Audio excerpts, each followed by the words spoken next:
for the invitation to come and speak to the group. I got to say, it's wonderful just to see a crowd full of people who love birds and packed seats, because, you know, we went through COVID where basically birders didn't really get together very often. So it's really wonderful to be here. Second thing is, I'd like to thank Liz for that introduction. It made me feel very old listening to all the nonsense that I've done, especially when I realized when she said 55 years, and it's actually now over 60 years that I've been watching birds. I'm 68, and I was lucky enough at the age of 7 to have a school teacher who basically mentored me into the world of birds and introduced me to it, and turning it into a lifelong passion, which has been a career. My wife says I've never really worked a day in my life, and she calls me the golden child because I have happened to make birds basically the center of my life and have been on this wonderful journey. So today we're going to talk about the magical Pantanal of Brazil. And you can see from this photograph that the Pantanal is, well, hopefully you can see that it's a great place to take photos. One of the things that's changed in birdwatching since I was a young birder is that people now are more interested, I think, than taking pictures of birds than actually picking up a pair of binoculars and looking at them. So the Pantanal, if that's your interest, is a great place to be. Most people, when they think of Brazil, though, they think of jungle, you know, and the tropical forest, the dense forest. And indeed, Brazil is a country that is very well known for forests and for diversity. In fact, it's probably the most ecologically diverse country on the planet. It has more species of plants than any other country in the world. It has more species of freshwater fish than any country in the world. And it has the third most species of birds of any country in the world. It has the second most species of reptiles and amphibians, like this poison arrow frog, all photographed in Brazil. This is the first photo, by the way, that you're seeing that is not my photo. This is a photo taken by a good friend, Edson Endrigo, who I'll mention a number of times tonight. He's a phenomenal guide from Brazil, and I've slipped in a few of his photos to promote his ability. This is a really cool bird called the Araripe manakin. And as an example of how diverse Brazil is, it was only first found to science about 25 years ago. This bird was discovered in eastern Brazil, a very small population. And you can see it's not like it's a bird that could not be obvious. It's very distinctive. There's nothing else that really looks like it at all. Can you imagine finding this for the first time and realizing it's a totally new species? But that kind of uniqueness or endemism is another characteristic of Brazil. It's got many species that are not found in any other country in the world. There's only one other place, Indonesia, that has more endemic species than Brazil. Most people know, though, the habitats of Brazil as the tropical rainforest. It's where you see these classic birds like the harpy eagle, the legendary bird. Anybody here seen a harpy eagle? One hand. Wow, that shows you how tough they are to see. I'd like to put up my hand, but I have not seen a harpy eagle. Can you take that lady's name down, please? I'd like to talk to her later. No, but it's an amazing bird. They're so big, they eat things like sloths and monkeys. And the Amazon of Brazil is also well known for some very secretive birds, like the antbird family. This is a little oscillated antbird that hides deep in the jungles, but it also has showy little birds like this other species of manakin, the pin-tailed manakin. Before we get too far, I want to talk a little bit about Brazil, just so we're all on the same page, because not everybody has the same understanding of geography. Brazil, as you can see in South America, occupies a huge part of South America. It's in fact almost 50% of the entire continent. It borders every single country in South America, except for two, Ecuador and Chile, and it borders every other country. It also has incredible infrastructure for access in a lot of areas, and it's a very developed country.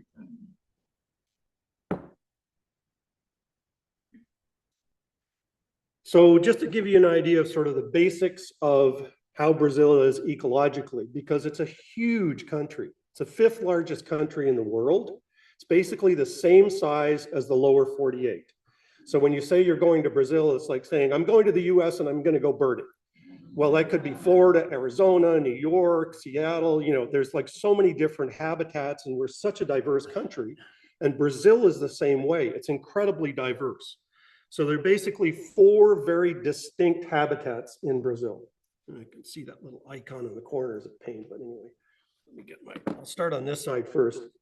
So the majority of it is this Amazon rainforest, okay, up here. And then you have, to the east, you have the Caatinga over here behind the black spot. And then you have Cerrado, which is like a dry desert. The Caatinga is basically a sort of a thorny desert. And then you have a coastal rainforest here, okay? Coastal rainforest in the green. And then you have this Pampas, which is where, you know, you're sort of the same as Argentina, the guys who ride the cowboys in the ranch lands. And then you have this little blue area here, the Pantanal, okay?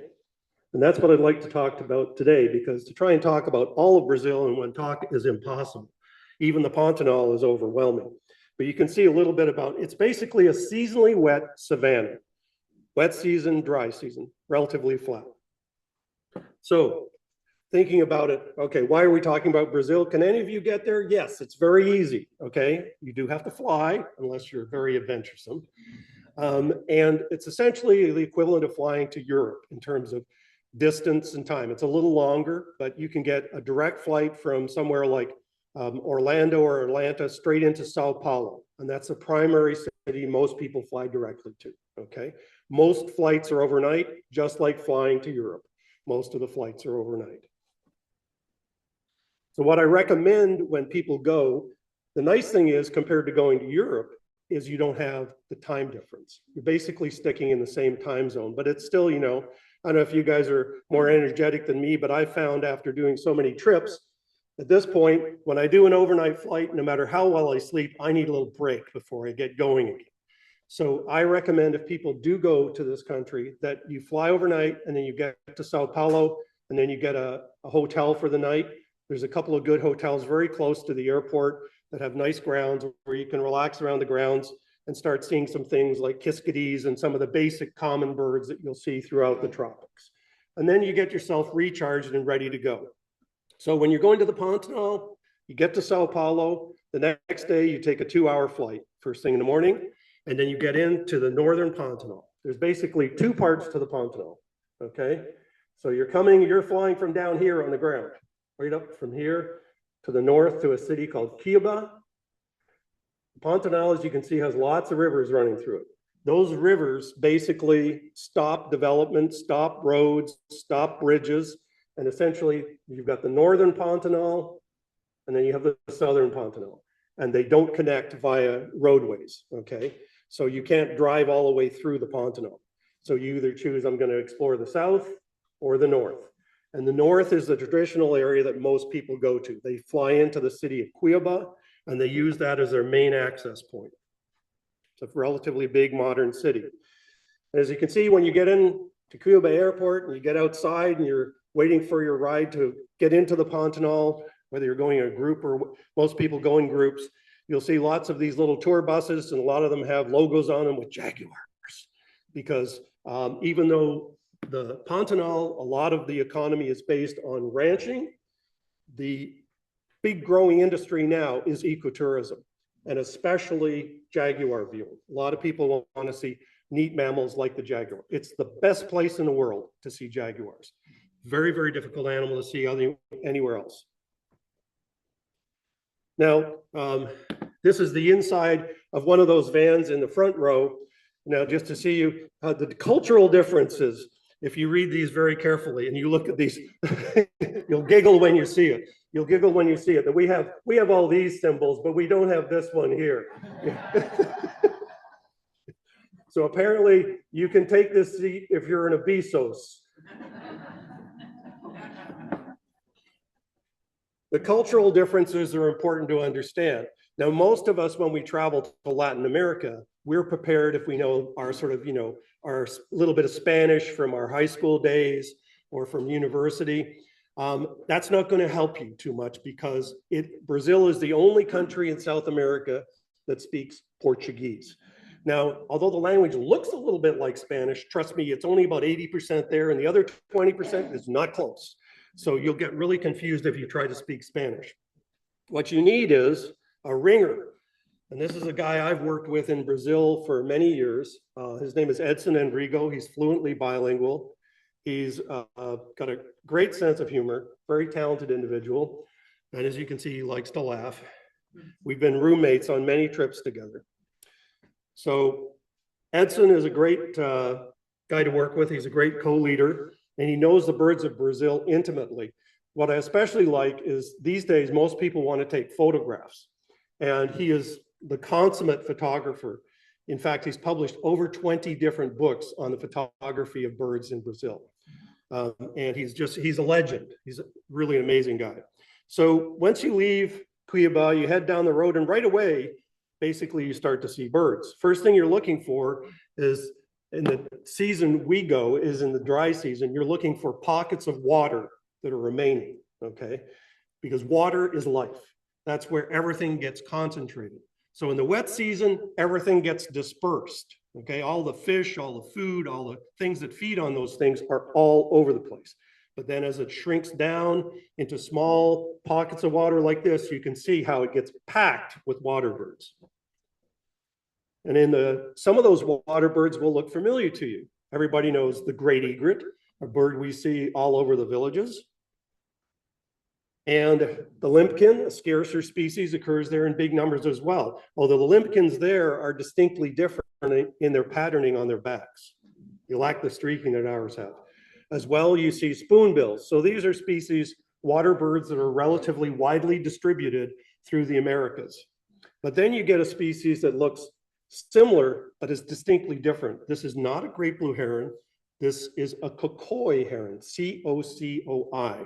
And that's a species that is only found in South America. And then you get totally different families. This is a monstrous bird called a screamer, which has a very distinct raucous call. It's about the body size of a turkey, but it's a water bird. And then you get what some people call the lily trotter or jacana, the wattled jacana, a species that has a very unique mating system. And the southern lapwing, whose head is chopped off, unfortunately, in the way the shot is going. But a very neat raucous bird, very much like our killdeers, noisy and jumping around and squawking. You also get a good variety of mammals. Now, these are all species that are widely distributed through the Pantanal. Does anybody know what this is? Capybara. Has anybody eaten one? Tastes just like beef, not chicken. I once had a group who I had to feed capybara because it was the only meal that was available. I didn't tell them until afterwards what they were eating. But anyway, in a lot of areas, they harvest them. They harvest capybara. In Venezuela, they do as well in the ranch lands. But it's the world's largest rodent. Now, this is not an alligator. There's no alligators there, but there are huge numbers of what's called the Yacare caiman. Caiman are abundant. There's several million of them in the Pantanal, the highest density of basically this family anywhere in the world. So that's just your first start, and you're not even into the true Pantanal. You're not on the legendary part of it. You reach the town of Pacone, a nice little town that's sort of an access point. And those are the type of vans we use. They're nice little comfortable air-conditioned vans for small groups. And this is Edson. Now, the reason I have this in there is not just to show you that he has a sweet tooth, which he definitely does, but you'll notice down here this little card with a barcode on it, okay? One of the styles of restaurants that they have in Brazil is basically pay by weight, believe it or not. And so you go into the restaurant, and these are very good restaurants. They're not like, sort of stuff type buffet restaurants. It is a buffet, but basically as you go in, you go through a turnstile and you get a coupon, and you have to use that to get out. You don't get out without presenting. And then when you go through your buffet, you go and they weigh your food, and then you pass your card, they scan it, and they know how much weight you've taken, whether it's meat or whatever. And you can get the bonus card, which allows you to get the meat when it comes by, you know, and they throw the meat on your plate as well. But these are really good restaurants, believe it or not. So now we're at the actual entrance to what's called the Transpantanera. The Transpantanera is a legendary dirt road that goes from the northern Pantanal all the way to the Cuiaba River, where it stops because there's no bridges, because the water levels go up and down so much they have not been able to build a successful bridge. This is the entrance. I'm with one of the groups. I'm with Edson. I've been lucky enough to take about 7 or 8 groups there with Edson over the years, and a number of other trips to different parts of Brazil. All the way along, you will see huge numbers of caiman. It's really, really impressive. And that's one of the things that sort of about the Pantanal that people really appreciate, even if they're not geeky birders, is that it's a spectacle. It's a true wildlife spectacle, not just for birds, but for all different aspects of nature. It's also dramatic. Look at this beautiful capped heron standing in a very dodgy area in between three different caiman. There's one in front, one to the left, and one behind. You got to have nerves of steel to be a bird there at that time of year. And look at the egret, is even worse. But this is one of the wonderful things about this experience is you're really seeing that you feel like you're in a National Geographic film. You know, you really get to see this stuff. And all the rotten stuff too. Now it's not, the life of a caiman isn't all, you know, perfect. You know, they eventually end up meeting their demise as well and being part of the food system. These black vultures are having a little caiman treat here. So this is what the Transpantanera looks like in the dry season. It's a dirt road that goes for about 100 miles. And all along it, it's a raised road that has a number of little bridges, and it's just wildlife all the way along. There's no houses. There's a few lodges and some private ranches, and there's plenty of wildlife all the way along. Now, this is what happens when it rains. So in the dry season, it's dusty, and if it's rainy, you got to be careful because the road is, parts of it are what's called caliche or clay. And so that basically, if you step on the accelerator, your vehicle will be going like this in a second, and then like this. So we were actually, on this past summer, we were in the last part of the road, and this photograph was taken in August. This was an early rain.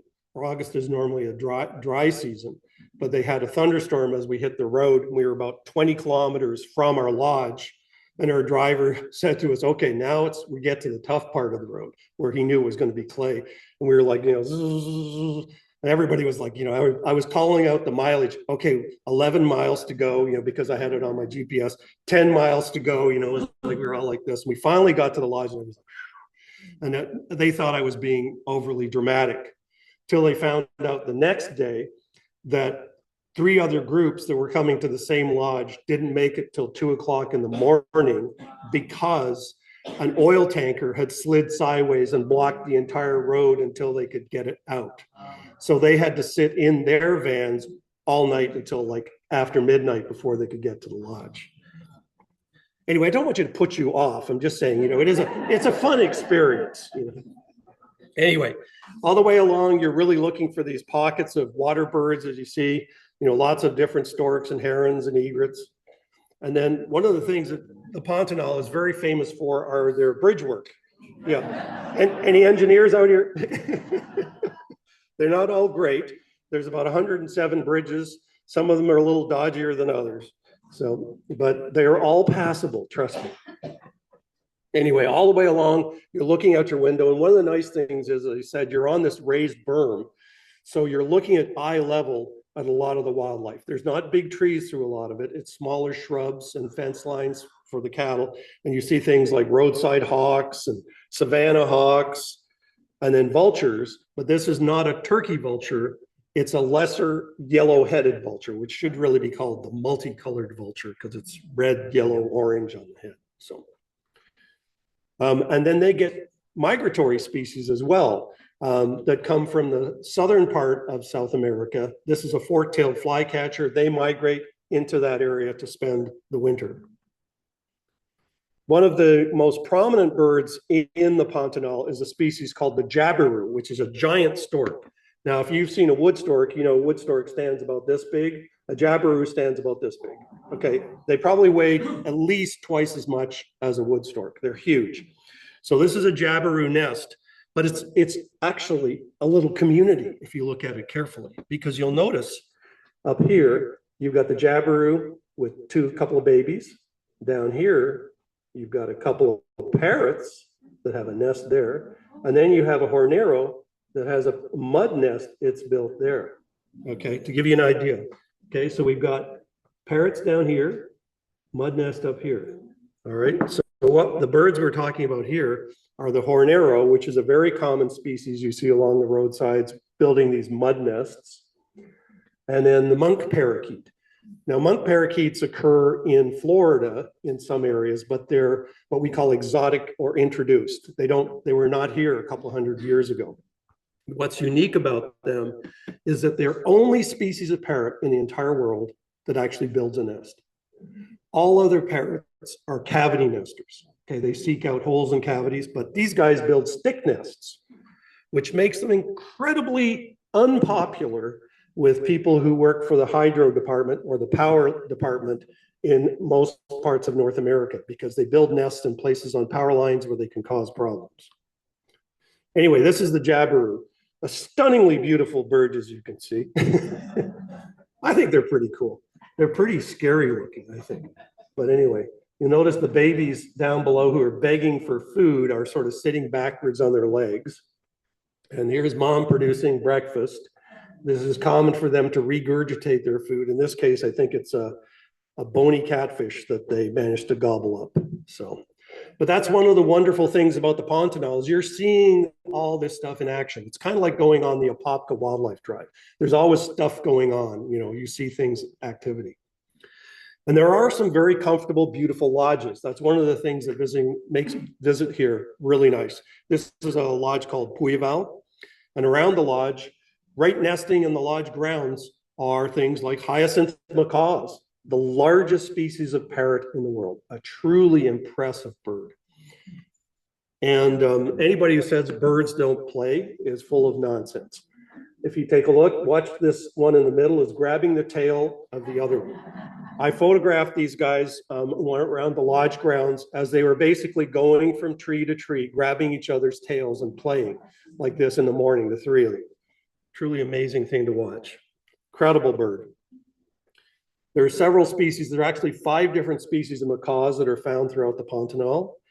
And then there are lots of other parrot species as well, like these. This is actually a species some of you may have seen in Florida, the Nande parakeet, which occurs quite commonly down around Fort DeSoto.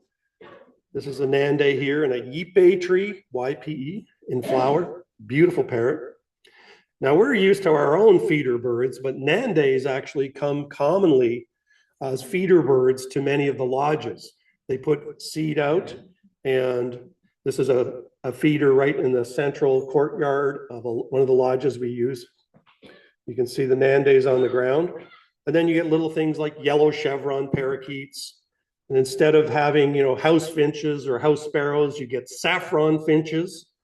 And then we get cardinals at our feeders. They get yellow-billed cardinals, okay? And they also get another species of cardinal that's even more shocking, red-crested cardinal. I think this one's a really stunning bird. Beautiful, beautiful bird. They get jays as well at their feeders, but not quite as shocking as our blue jays. But this is subtle. This is the purplish jay. And you get a little bit of a menagerie here. You get a combination of feeder birds, and then you get the domestic animals. There's lots of domestic animals around many of the lodges. You have cattle, you have horses, obviously. But what's really neat is you notice here you've got these sort of little grouse-like birds wandering around. These are 2 species. They're guans, and the big ones in the tray are guans, and the ones on the ground are chachalacas, which make a lot of noise, very noisy. These species are kind of like little turkeys, and we know how tasty turkeys are. One of the things, if you travel a lot in Latin America and you go to places to see the equivalent of these species, the species that are edible and easy and tasty, they disappear very quickly. Anywhere there's human contact, they're hunted out very quickly. But in the Pantanal, a lot of these species have been protected by the ranchers for many years. They haven't had hunting. So you have huge populations of many of these species. So it's wonderful to see. A lot of neat interactions with mammals visible here. I mean, we're used to seeing cattle egrets. Well, this is a cattle tyrant, which is a flycatcher that commonly will perch on things like the marsh deer. And then you get some interesting primates as well. This is a tiny little primate about the size of a, well, basically the size of a squirrel. This is a marmoset, a black-tailed marmoset. And then you get the big primates. Howler monkeys are quite prevalent, particularly along the rivers. They like the river edges. And then you get the cheeky little capuchin monkeys. When I say cheeky, you'll learn why very soon. They truly are cheeky. This is a little family of capuchins I was photographing around a lodge with my wife this summer. And you can see the one on the top, which is probably the adult female. And then down below, you've got a couple of teenagers, one of which is sort of a ball of wet fur. Well, there were 3 of these little teenagers playing in the central courtyard where they had the sprinklers on. You know, and most teenagers like to roll around in the mud, you know, kids. And they were doing the same thing. They were rolling around in the mud and then they chase each other and play tag. But that wasn't enough. They had to try and get my wife involved as well. So every time they would run by, this one little guy would just smack her on the back of the leg and say, "Come on, let's go play." And so she got like 6 paw prints on the back of her leg from this little monkey running around, kept on slapping her. It was the funniest thing you've ever seen. And even on the lodge grounds, you will see lots and lots of capybara. Now, yes, you'll notice that riding the capybara is a different bird. This is actually, you can't see the top of its head because of the way the screen is here, but this is a giant cowbird, about fully twice the size of our cowbirds. Now, I don't know if you guys know what the cowbird's deal is, but they're what's called a kleptoparasite, which means they basically do not build their own nest. They lay eggs in other birds' nests. They dump them, okay? Now, giant cowbirds are kleptoparasites as well, but they specialize in Oropendola nests. These look like oriole nests. Well, Oropendolas are like crow-sized orioles, okay? And that's what they specialize in. Giant cowbirds predate them. And they also go in the nest of the yellow-rumped cacique, which is another crow-sized, brightly colored member of the oriole family. One of the most sort of dominant birds that you'll find throughout the Pantanal is a little owl about the size of your fist called the ferruginous pygmy owl. It's the same species that is found in the southern US if you've been to Texas. And if you know anything about ferruginous pygmy owls, you know that they're voracious hunters of small birds. They also, if you're a bird watcher in areas they occur, there's an incredibly useful technique for attracting birds, small birds in woodland areas where this species occurs, where you just simply whistle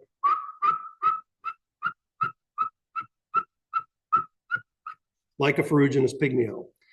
And then you keep doing that, and eventually all of a sudden you'll be surrounded by lots of birds coming in to mob the ferruginous pygmy owl, okay? And neat things like the straight-billed or wood creeper, or the rufous cachalote, a noisy bird about the size of a robin, or the great antshrike, or even woodpeckers will come as well, like this flicker. So after you've done your birding, you do, of course, get a little bit of a breather. You know, there are nice pools and places to relax in a lot of these places. The Pantanal is warm, so a lot of times it's nice to take a breather after lunch and just have a nap. I don't know if you guys nap. I nap now, and a lot. Believe in the power of the nap. Anyway, it's nice to have a nap and relax, and then just take it easy. But there's always more to do, because after dinner, it's time to go out. You've got to explore and see what you can see, because the nighttime brings out a whole new world. And all you can see there is 2 white dots, but those are the eyes of a patu. The patus are kind of like, they look a little bit like a whippoorwill. They basically sit during the day on a stump and just blend right into the stump. And they have huge mouths. They're about the size of a crow, and they have mouths that probably can open up like this big. and they feed on large moths. Now, this is another member of the similar family. This is a Paraki, which is like a whippoorwill. Okay, so they go. And the Paraki is a widespread species of nightjar that's found throughout South and Central America. We even get lots of owls, of course, there at night. Even the great horned owl still occurs there. But there are other species like striped owls and barn owls and things like that too. Now, what most people go out at night to see is not night birds, but actually night mammals. Mammals are extremely difficult to find in most cases throughout the world. If you're a mammal searcher, most mammals spend 90% of their time active at night. That's when you see most of the unique mammals. And in the birding and nature world, I've always figured you see a new bird or see a new mammal, it's the equivalent to finding 10 new birds. That's how it is. Like finding a new mammal species for you as a lifer is a lot harder. It takes a lot more work because there's fewer mammals. This is a really cool one that occurs throughout the Pantanal called the crab-eating fox. And they do indeed eat crabs, freshwater crabs. And this is not just a raccoon, this is a crab-eating raccoon. This is a Brazilian tapir. Tapirs sort of grow pretty big, couple 100 pounds in a full adult, and they're quite secretive and hard to see. This is another species that's difficult to see, the tamandua, or lesser anteater, and they tend to be active at night, but more so at dawn and dusk. They're what we call crepuscular. They like low light levels, but not necessarily strictly nocturnal. One of the species that tends to be strictly nocturnal is the ocelot. This is a horrible picture. I apologize. It was actually taken with my iPhone because I didn't have my camera. We were around a water hole at night, and it came in and was there for about 15 minutes. It was just an incredible experience. But it's one of the best places in the world to see ocelot. This is a cat that's about the size of a bobcat. And again, after your long night drive, you come back, but then you got to get up early the next morning because there's always something to look for. Particularly in the northern Pantanal, as you're coming in the drier areas, this is the area you want to get up very early in the morning to look for one of the most unique mammals in the world, the giant anteater. Giant anteaters like to be out, like I said, like the other anteater, when it's low light levels. So if you wait to get up and go out at 8 o'clock in the morning, you're not going to see one. You got to be there when it's nice and cool first thing in the morning. So this is a giant anteater, and that group you were looking at of people were photographing this anteater. To give you an idea on size, this is about 6.5 feet from nose to the end of the tail. It's a huge animal, huge animal. Very, very impressive. They feed primarily on ants and termites. This was probably the highlight of my last trip. I would say you will look, I'm going to show you guys on both screens. This is a giant anteater on this tree with a baby anteater draped over it. That's the ear, the eye, the nose, and that's its leg here, okay, tail. And it's draped over mom. So there's the baby there. That little noodle on its back, that's its nose down there, eye, draped over there. Incredible. It was the cutest thing you've ever seen. He was just riding the whole time on the back. Didn't move, didn't wake up, didn't look around. We watched it for 15 minutes like this. So it was so exciting to see. I just think that's cool. Yes, he is pretty charming. He's kind of cute too. Yep. So this is my friend Edson.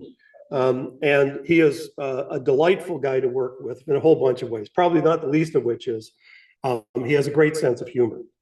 I remember, to give you an idea, most bird guides tend to be somewhat serious. We wear the khaki uniform, we walk down the trail and we look for the birds. Well, we're walking down this trail. We've been walking down the trail and it's been hot. And generally he produces a lot of birds, and it's always like sort of rapid fire, but it's been really slow.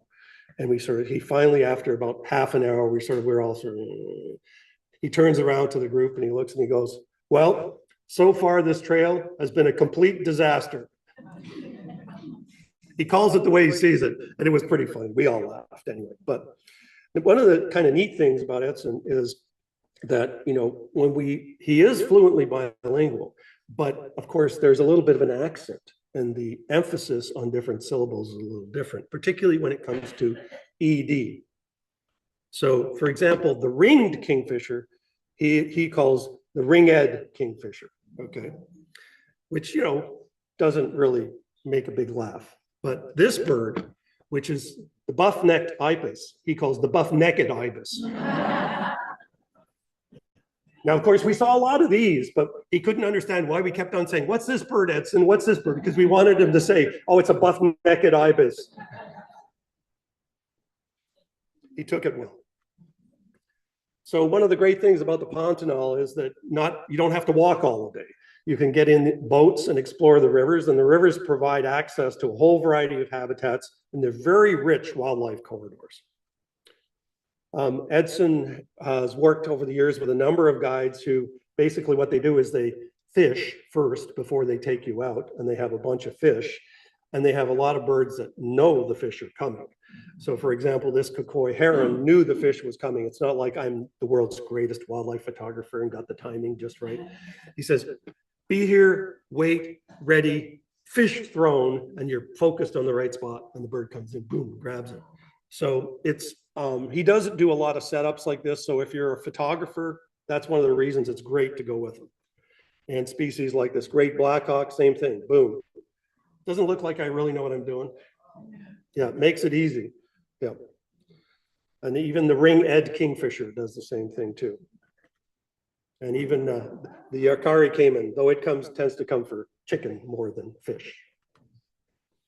The other thing that's really nice is that, as I was saying, and I don't want to oversell Edson, but you know, with some birds, you really need to understand their ecology and their behavior well to get the best look.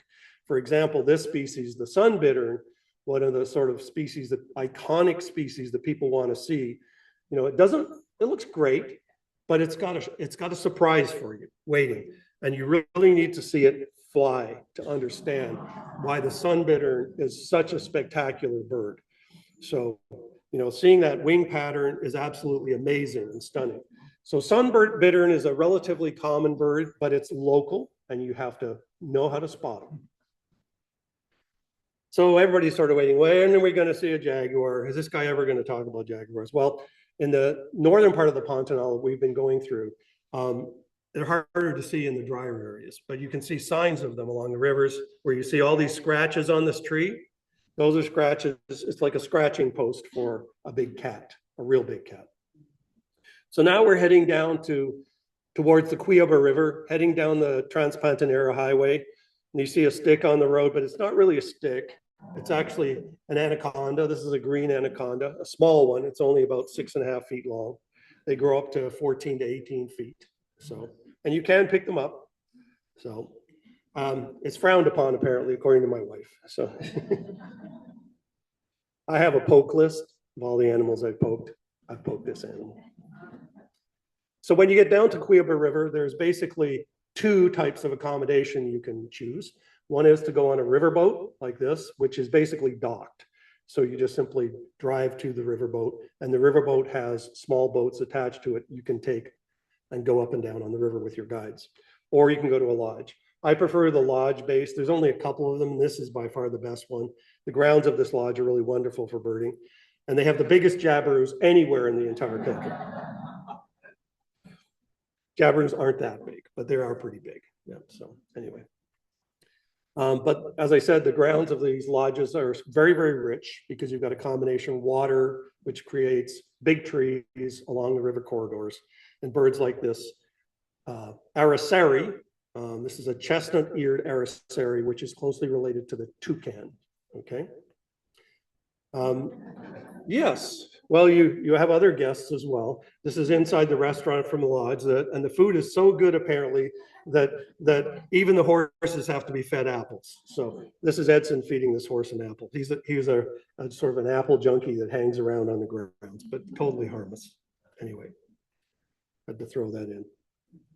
So what the routine is like when you're along these lodges at the Cuiaba River is most people are there to look for things like jaguars and giant otters. Those are the two target species people want to see. So you get a boat driver And the predominant thing they do, the reason the whole industry has been developed there to begin with was actually for fishing. These were all fishing lodges for years. And the fishing basically turned into people saying, oh, there's jaguars along here. And then somebody came and decided to look for jaguars and then sort of went from there. The fishermen noticed the jaguars first, and then it turned into a totally different business where now fishing is not nearly as important as jaguar spotting. So, and there's tons and tons of groups. There's probably about 40 boatloads of people that go out every day. There's a huge network of rivers. And what happens is all the drivers are connected by radio, and they all work together. There's some sort of a secret code. I don't know how they talk about anything, but the one word you need to learn, if you learn any Portuguese, when you hear the radio crackle, you want to know the word onça. Onça, O-N-C-A. Onça is jaguar in Portuguese. So when you hear onça, everybody's like, they've got one, somebody's found one. So everybody's, but before, of course, you're on your way, you're looking for things like kingfishers, like the ringed, or this beautiful Amazon kingfisher. There are actually 5 different species of kingfishers there, no belted kingfishers. If you're lucky, you get the double with the male and the female both having fish. These are Amazons. And then there's the green kingfisher, which also occurs down in southern US. And then you have 2 species that do not occur at all in the US, which are the American pygmy kingfisher, which is tiny. It's only about 4 inches long.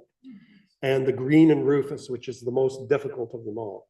These are very secretive little kingfishers that like tiny little shady edges, which is with these boats, you can get right in and get very close views of them.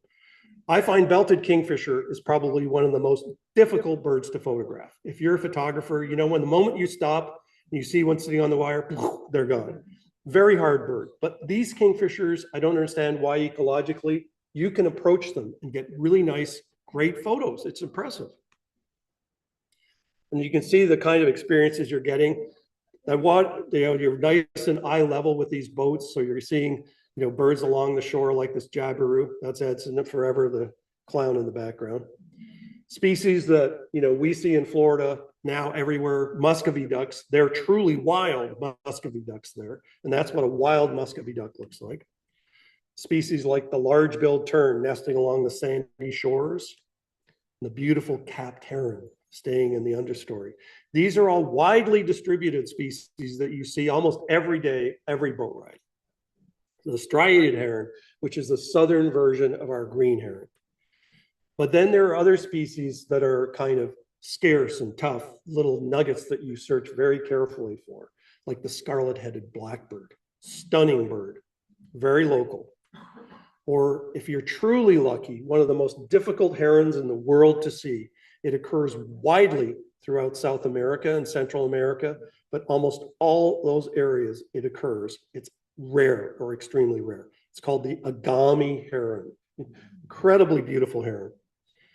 But the biggest prizes of all, of course, are things like the finfoot, a super secretive bird that basically, if you get close to it, disappears onto the lilies or actually climbs up into the tree branches out of sight.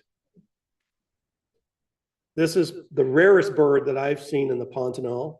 It doesn't look like much. It's like, birds, geeky birders like me get excited and you're kind of like, that's what he's excited about, that little brown thing. This is a bird called the zigzag heron. It's a small heron. Its body is about the size of a fist. Incredibly secretive. It's mostly nocturnal. And then, as I said, you get to see species interacting and doing different things, feeding like snail kites, but not eating snails, eating crabs. And you see things like little yellow-billed terns with the adults feeding the babies fish. This is the wonderful part of the Pantanal where you're really seeing the spectacle of wildlife and species during the breeding season.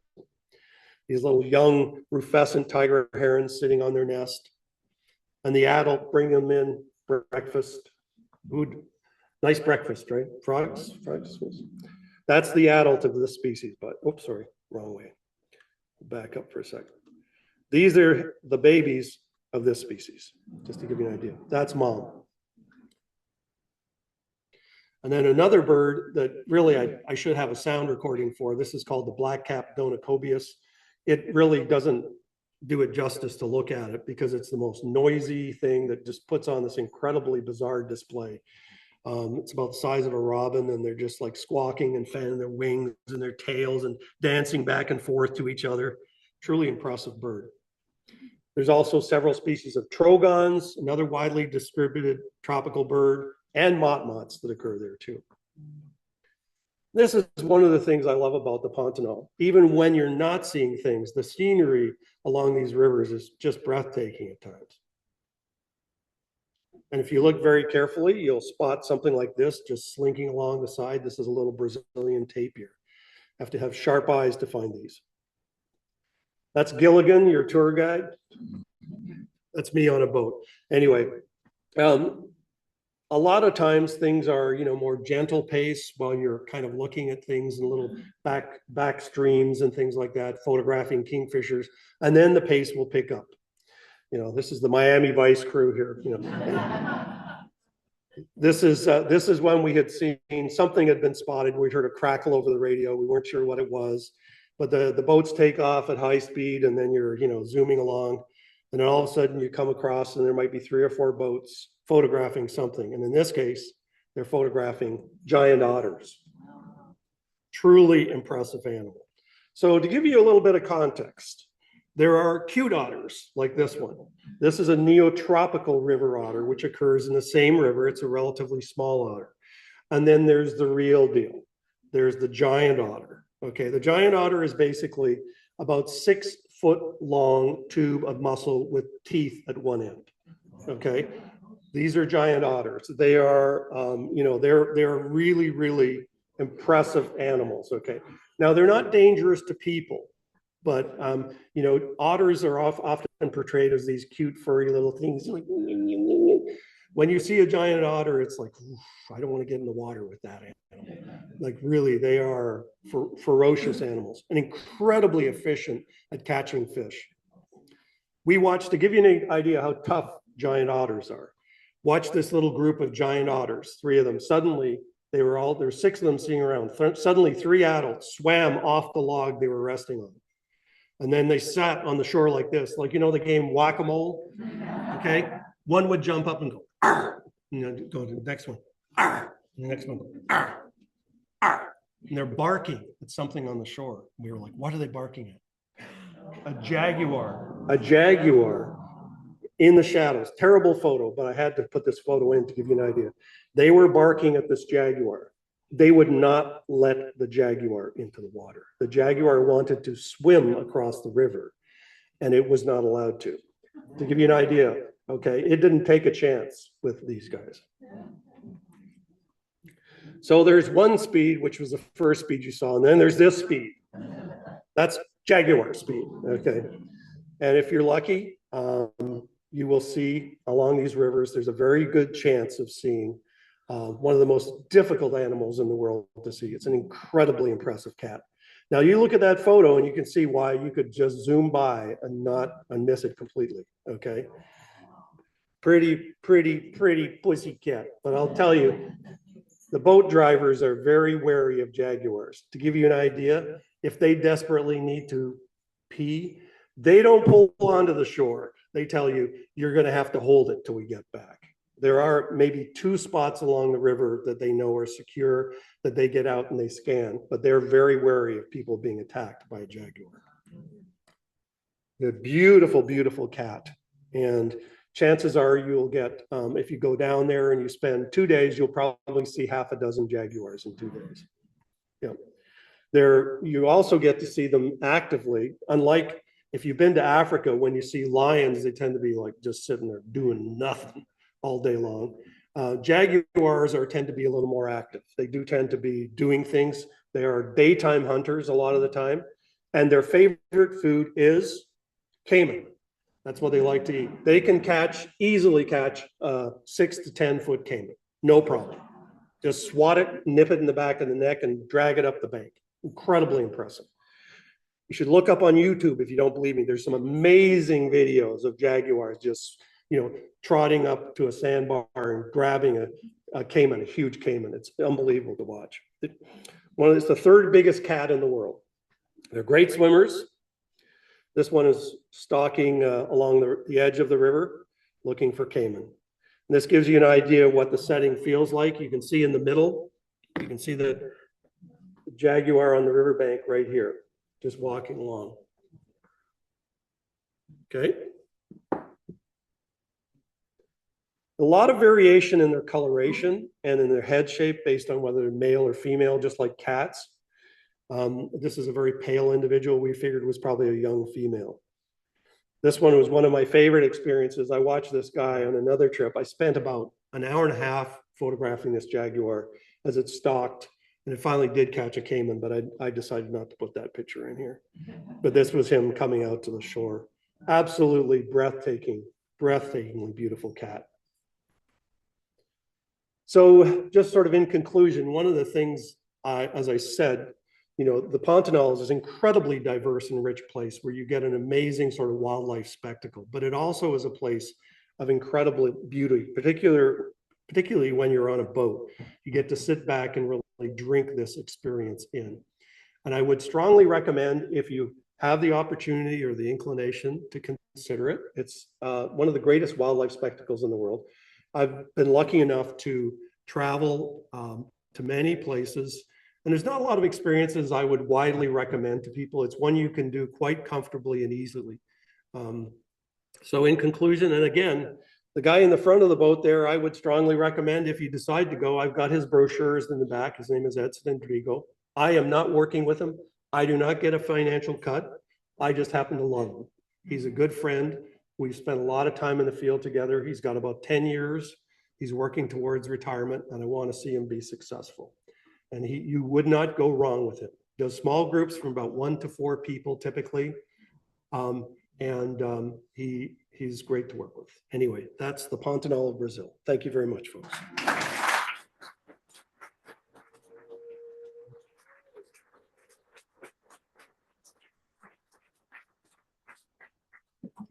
Better?